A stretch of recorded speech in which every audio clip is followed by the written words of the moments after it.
নমস্কার বন্ধুরা, আবার তোমাদের সাথে হাজির হয়েছি নতুন একটা রেসিপি নিয়ে। এই গরমকালে সারা গরমকাল জুড়ে পটলের নানা পদ আমরা খেয়ে থাকি, কিন্তু বাঙালির বাড়িতে পটলের দোরমা হবে না সেটা বলা যায় না। আমার বাড়িতে আমি এই রান্নাটা প্রায় 2-3 বার করেই থাকি এই গরমের সিজনে। আজকেও বানিয়েছিলাম পটলের দোরমা, তবে আজকে আমি নিরামিষ পটলের দোরমা বানিয়েছি, কিন্তু পেঁয়াজ রসুন ব্যবহার করেছিলাম। তোমরা পেঁয়াজ রসুনটা স্কিপ করে যেতেও পারো। দেখো কিভাবে বানাই। এখানে আমি কচি পটল নিয়েছি, ছোলা, মটর, মৌরি, সয়াবিন, আর নিয়েছি অল্প কিছু আদা, রসুন আর 2টো পেঁয়াজ। সমস্ত কিছু জোগাড় করে নিয়েছি।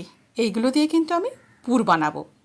সেই জন্য আগের দিন রাতে ছোলা, মটর আর মৌরিটাকে ভিজিয়ে রেখে দিয়েছিলাম। সকালে উঠে পটলটা আগে তৈরি করে নিচ্ছি। প্রথমে পটলের গাগুলোকে বটির সাহায্যে হালকা করে চেষে নিলাম, আর যেটা সরুর দিকের অংশ সেটা ছোট করে কাটলাম, আর মাথার দিকের অংশটা বেশ একটু বড় করে কেটে নিলাম, যাতে আমার পুর ভরতে সুবিধে হয়। প্রথমে ছোট চামচ দিয়ে প্রথমের ওপরের অংশটা ফেলে একটা চামচের পেছন দিয়ে ভালোভাবে পটলের দানাগুলোকে বের করে নিচ্ছি। যেহেতু পটলের দানা একদমই কম, তাও সমস্ত কিছু ভালোভাবে বের করে পটলটাকে একদম পরিষ্কার করে নিলাম। এই দানাগুলো কিন্তু ফেলবো না, এটা আমি অন্য কাজে লাগাচ্ছি। দেখো কিভাবে। দেখো পটলটা কিন্তু একদম পরিষ্কার হয়ে গেছে, দেখতে পাচ্ছ পেছনের দিকটা কিন্তু গোটা রয়েছে। এবারে পটলগুলোতে খুব ভালোভাবে নুন মাখিয়ে নিচ্ছি। আমি কিন্তু হলুদ দেবো না, হলুদ দিলে তেলটা ভীষণ কালো হয়ে পড়ে, সেই কারণে হলুদ দিলাম না। এই যে পটলের দানাগুলোকে বললাম না কাজে লাগিয়ে দেবো, মিক্সারে দিয়ে পেঁয়াজ, রসুন, কাঁচা লঙ্কা দিয়ে আমি একটা মিহি পেস্ট তৈরি করে নিচ্ছি। সমস্ত কিছু আমি একদম মিক্সারে করে মিহি করে বেটে নিলাম। এবারে আরও অন্যান্য জিনিসগুলো বেটে নিয়েছি। মৌরি বেটে নিয়েছি, সয়াবিনটা ভিজিয়ে রেখেছিলাম, তারপর পেস্ট করে নিয়েছি। এখানে ভিজিয়ে রাখা ছোলা, মটর সমস্ত কিছুই বেটে নিয়েছি। আদা বেটে নিয়েছি, রসুনটাকে থেতো করে রেখে দিয়েছি। অর্থাৎ পুর তৈরি করার জন্য সমস্ত উপকরণ আমার রেডি হয়ে গেছে। এবারে প্রথমে আমি পটলগুলো ভাজবো, কারণ পটল ভেজে নেওয়ার পরে যে কালো তেলটা থাকবে সেটাতে আমি পুর তৈরি করব। ওই তেলটা দিয়ে গ্রেভি বানালে কিন্তু ভীষণ রঙটা বাজে হয়, সেই কারণে প্রথমে পটলটা ভেজে তুলে রাখবে, তারপরে ওই তেলে পুরটা বানাবে। পটলগুলো কিন্তু বেশ লাল করে ভেজে নিতে হবে, কাঁচা থাকলে কিন্তু পটলের দোরমা খেতে ভালো হয় না। বেশ লাল করে ভাজলে পটলটা হয়তো একটু চুপসে যাবে, কিন্তু যখন আমরা পুর ভরব তখন আবার নিটোল হয়ে ফুলে উঠবে। সেই কারণে পটলটা কিন্তু তোমাদের প্রথমে খুব ভালোভাবে ভেজে নিতে হবে। দেখেছো পটলটা কিন্তু আমি 2 পিস বেশ ভালো করে লাল করে ভেজে নিয়েছি। আজকে আমি প্রায় 50খানা পটলের দোরমা বানিয়েছিলাম, কারণ অন্যান্য মানুষেরাও এই গরমকালে একটা দিন অন্তত অপেক্ষা করে কবে আমি পটলের দোরমা বানিয়ে তাদের খাওয়াবো, সেই জন্য আজকে একটু বেশি করেই বানিয়েছি। বাকি পটলগুলো ভেজে নিচ্ছি। সমস্ত পটল ভাজা হলে তবে কিন্তু আমি এই পুরটা বানাবো। সমস্ত পটল একে একে আমার সব ভাজা হয়ে গেছে। এবারে এই যে কালো তেলটা দেখছো না, ওতে পুরটা বানাবো। তাতে কিন্তু পুরটা কালো হবে না, বরঞ্চ ভালোই হবে।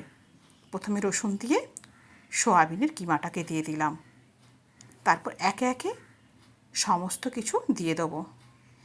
এই নিরামিষ পটলের দোরমা বানালে মৌরি বাটা কিন্তু অবশ্যই দেবে, দেখবে একটা ভীষণ ভালো ফ্লেভার আসবে।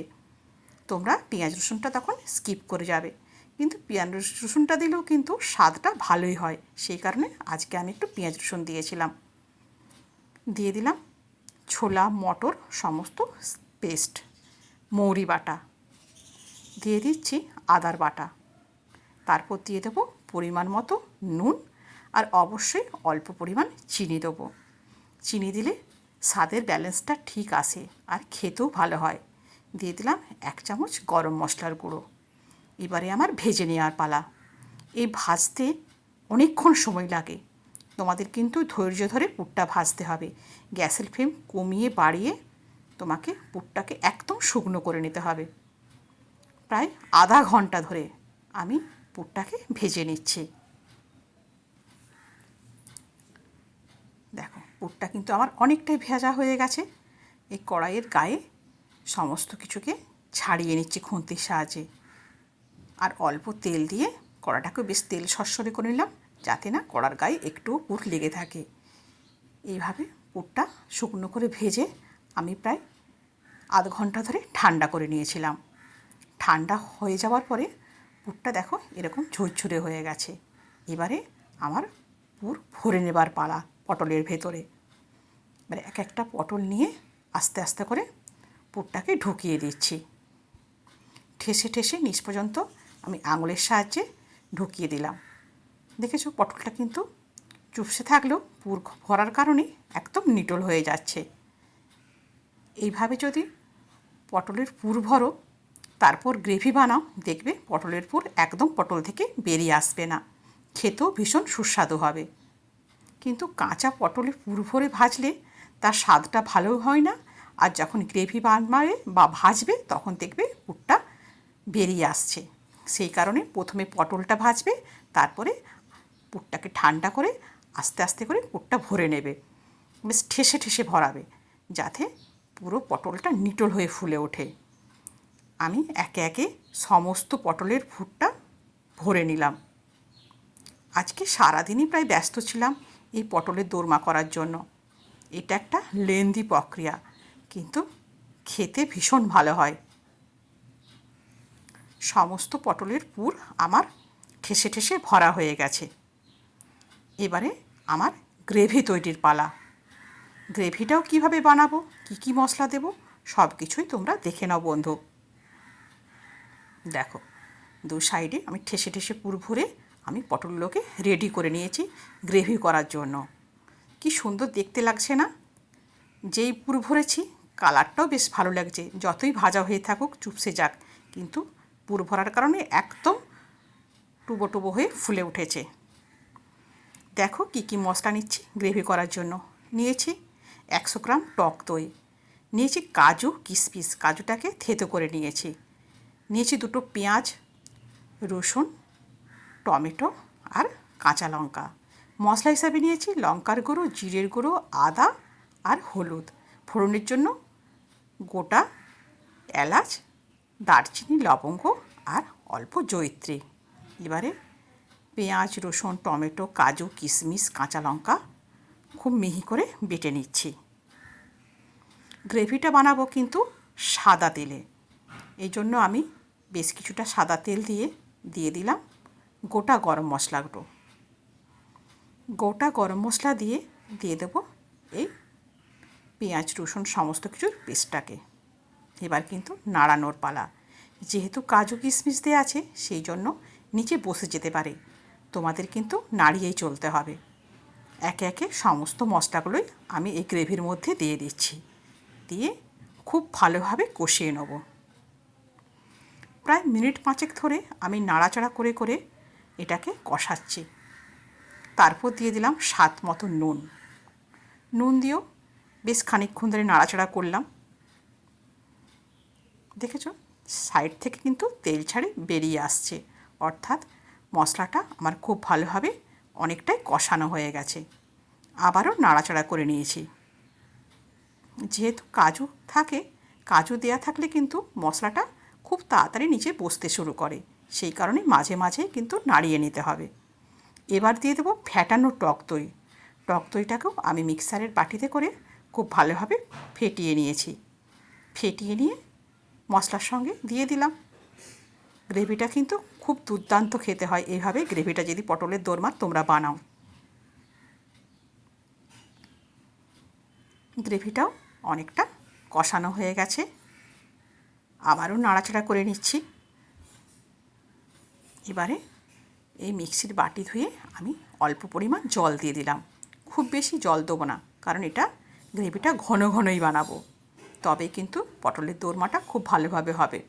অবশ্যই চিনি দেবো, চিনি না দিলে কিন্তু এই মশলার স্বাদের ব্যালেন্সটা ঠিকমতো আসে না। এবারে মশলাটা ফুটে উঠলেই দিয়ে দেবো ওই পুর ভরে রাখা পটলগুলো। পটলগুলো খুব বেশি ফোটানোর দরকার নেই, মিনিট 5 ধরে ফুটিয়ে নিলেই চলবে। একে একে আমি সমস্ত পটলগুলোকে দিয়ে দিলাম। আর কিছুটা পটল রেখে দিয়েছি স্ন্যাক্স হিসেবে চায়ের সঙ্গে খাবো বলে, সেটাও কিভাবে খাই সেটাও তোমাদের দেখিয়ে দেবো। এবারে এই পটলটাকে ফুটিয়ে নেওয়ার পালা।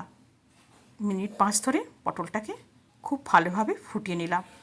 দেখেছো বন্ধুরা, পটলের মুখ থেকে কিন্তু একদম পুর বেরিয়ে আসেনি, অথচ খুব ভালোভাবে পটলটা আমার গ্রেভির মধ্যে ফুটছে।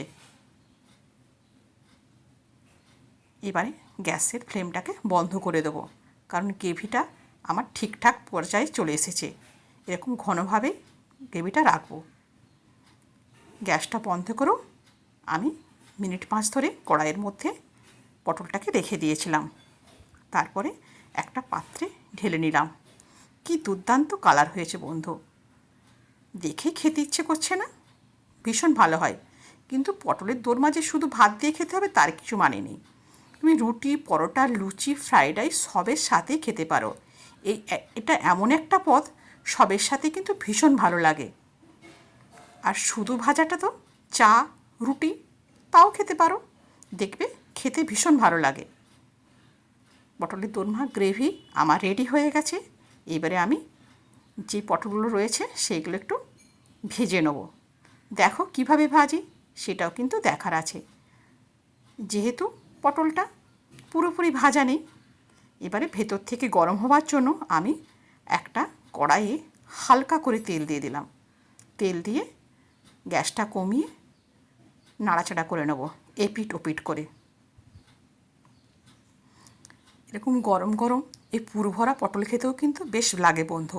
তোমরা এটা ভাত দিয়েও খেতে পারো, রুটি দিয়েও খেতে পারো, আবার শুধু মুখে চা দিয়েও খেতে পারো। বন্ধুরা, আশা করছি রেসিপিটা তোমাদের ভালো লাগবে। যদি ভালো লেগে থাকে অবশ্যই চ্যানেলটাকে সাবস্ক্রাইব করে আমার পাশে থেকো। আর পাশে থাকা বেল আইকনটা অবশ্যই প্রেস করে রেখো। যখন নতুন নতুন রেসিপি আপলোড করব তখন তোমাদের কাছে পৌঁছে যাবে। আর ভিডিওটার কোনো একটা অংশ যদি তোমাদের ভালো লাগে অবশ্যই একটা কমেন্ট করো আর আমাকে জানিও। তোমরা যদি কমেন্ট করো আমি মনে অনেক জোর পাবো। আর তোমরা যদি কোনো রেসিপি আমার কাছ থেকে দেখতে চাও সেটাও কিন্তু আমাকে কমেন্টে জানিও। বন্ধুরা, আজ তাহলে এই পর্যন্তই। সবাই সুস্থ থেকো, ভালো থেকো। দেখা হবে পরের কোনো রেসিপির সাথে খুব শীঘ্রই। ধন্যবাদ।